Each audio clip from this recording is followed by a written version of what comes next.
Master the past continuous tense, avoiding time expression misuse. Hello language learners. Welcome to another session on English Grammar Fundamentals. Today, we're focusing on an important aspect of verb tenses, specifically the past continuous tense. Our main focus is on the common mistakes made while using time expressions in the past continuous tense. Avoiding these mistakes can significantly improve your English fluency, and we're here to help you do just that.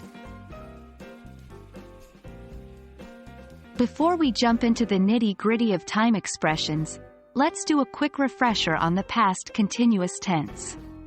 The past continuous tense describes an action that was in progress at a specific time in the past. The structure is subject plus was, were plus verb ing. For example, I was reading a book yesterday evening. One of the most common errors with the past continuous tense involves the misuse of time expressions. This typically happens when the wrong time expression is used for an action that was ongoing in the past. For instance, saying, I was working at 5 p.m. is correct, but saying, I was working on 5 p.m. is incorrect because on is not the correct preposition to use with specific times. So, remember, we say at a specific time and not on. Using the correct preposition is crucial when indicating the time of an event in the past.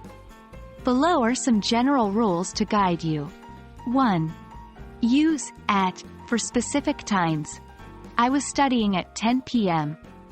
2. Use on for specific days or dates. They were playing on Sunday. 3.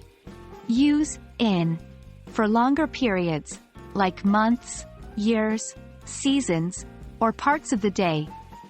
We were hiking in the morning. Now let's put this into practice.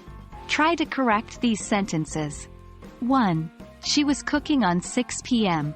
Hint: use the correct preposition for a specific time. 2. He was working in Monday. Hint: use the correct preposition for a specific day. 3. They were laughing at the night. Hint: use the correct preposition for parts of the day. The correct sentences are: 1. She was cooking at 6 p.m. 2. He was working on Monday. 3. They were laughing in the night. And that wraps up our lesson on time expressions in the past continuous tense. Remember, practice makes perfect, so continue using these rules in your daily English conversation. We hope this video helps you eliminate these common mistakes and get one step closer to mastering English grammar. Happy learning!